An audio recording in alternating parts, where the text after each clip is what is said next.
Hello, everyone. This is Kevin from Excellence in Church Music, and excited to share this with you all. This is our first installment of Thursday Tidbits. So, what is a tidbit? Well, it is just a little nugget of piano creativity from me to you. So I'll share some ideas each Thursday at this time. Reharmonization ideas, runs, riffs, arranging ideas, chord progressions, and so I'm just wanted to share that with you all. I know for me, most of what I've learned over the years and what I do as a pianist these days is all things that I've listened and watched from other pianists that I respect and admire, and I certainly don't pretend that I'm necessarily the greatest or that any of you admire or look up to me or anything, but as a pianist, I certainly want to take what the Lord's given me and try to share that. So just wanted to share a little bit with you. And so I thought I'd start off today with something simple, a chord progression that I like to use in a lot of accompaniment or even arrangements. So bear with me here, just using my phone. So I'm going to try to switch as much as I can back and forth between being able to see me and seeing the keyboard. So this is a chord progression that I use anytime I've got a circle of fifths progression. So you may or may not be familiar with the circle of fifths, but the idea is, let me turn this around where you can see the keyboard, but the idea of circle of fifths is basically that, well, there we go. So the idea of a circle of fifths is basically that anytime you've got a chord, so a C chord, my next chord after that is usually going to be a chord that goes down a fifth. So 1, 2, 3, 4, 5, F. So C goes to F. G goes to 1, 2, 3, 4, 5, C. So those are common progressions. A flat goes to D flat. E goes to A. Circle of fifths progression. Anytime I have a progression like that, then I try to use this progression. So again, it's just me here in the room with my camera, so I'm going to try to do my best. I'll play it for you and then I'll show you what I'm doing. So I'm going from one chord to another. So I'm just going to do C to F for right now. So I'm doing C, C chord. Here's the progression here. Really pretty. Let me play that a couple more times. So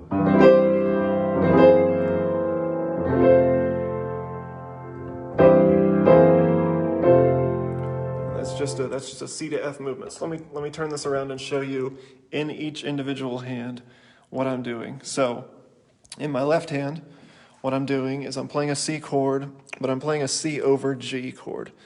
So I'm going to play, I'll usually voice it like this. So I'll have a G on the bottom, E and G. So there's my C over G chord in my left hand. And then the next one's the really juicy part of the really juicy chord in the progression.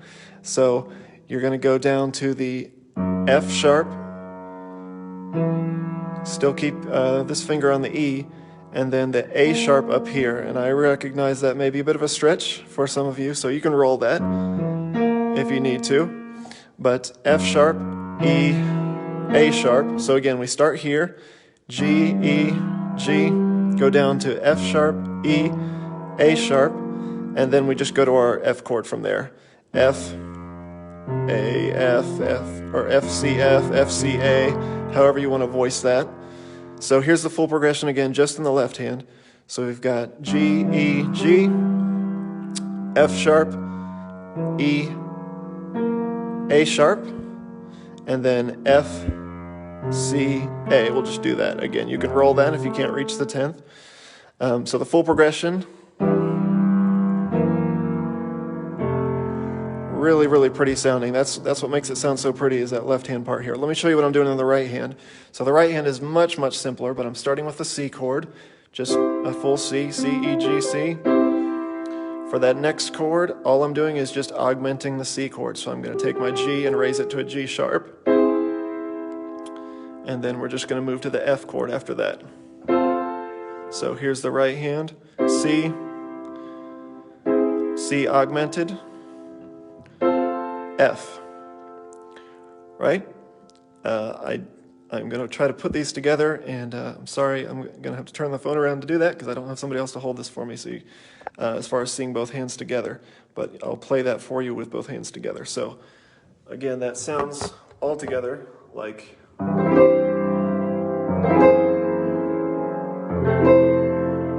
That's the sound of it.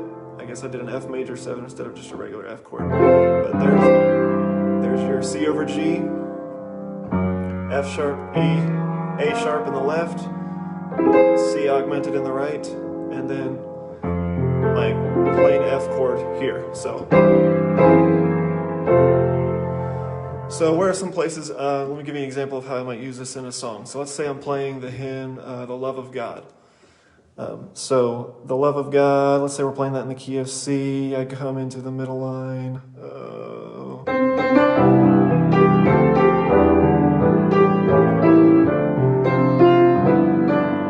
So here we go. We're at our C chord. We need to go to an F. This little progression there, it sounds so pretty. Just a really quick moment, that passing chord between the C and the F, but it makes it sound so pretty. And so I like to use that. You can use it again in all sorts of different keys. We're going to do the same. If we want to do the same thing in the key of D flat, you've got.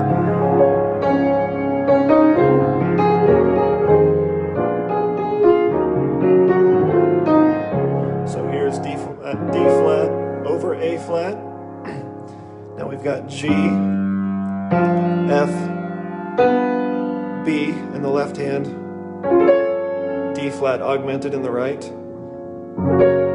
G flat chord. So,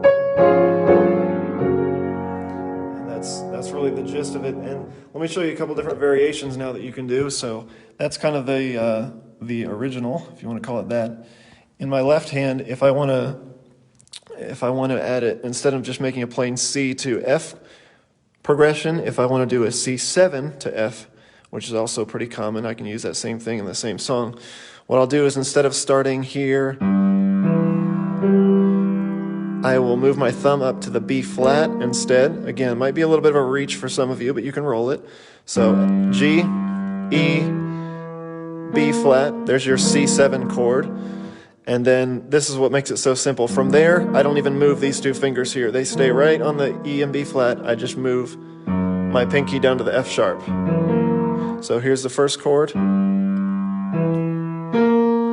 Second chord, I'm moving from here down to here, F sharp, E, B flat, and then I go to my F chord from there. And then the right hand, I do the exact same thing, just the C, C augmented F. So together with those, with the C7 to F progression, same song.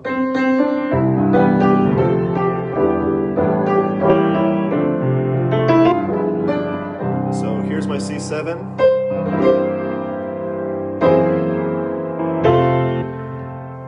Again, it's one quick moment between the C7 and the F chord, but it adds a lot of beauty, I think, and just it spices it up a little bit, gives some color to the chord. So I hope that was a blessing to you. So I guess what I'm going to do now is just kind of play a little something just to finish off the video for the day. So I'll try to do this each Thursday, give you a little something that you can use in your playing that I like to use, and then I'll just finish off by playing through verse and chorus of something. So I've had this song kind of on my mind off and on recently. I don't know how many of you are familiar with Ivory Palaces.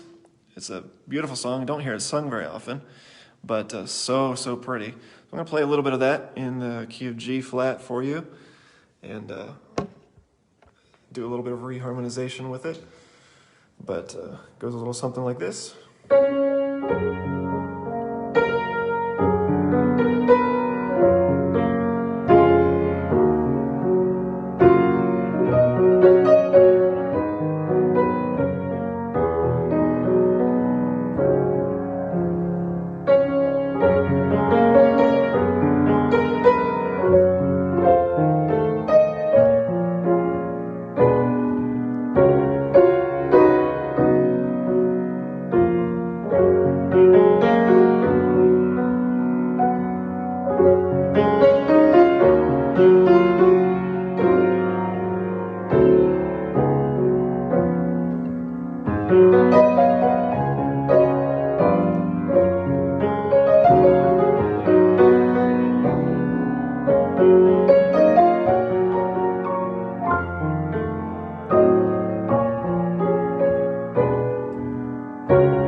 Hope that was enjoyable for you all, and tune in next Thursday to see our next installment of Thursday Tidbits. Thanks, we'll see you next week.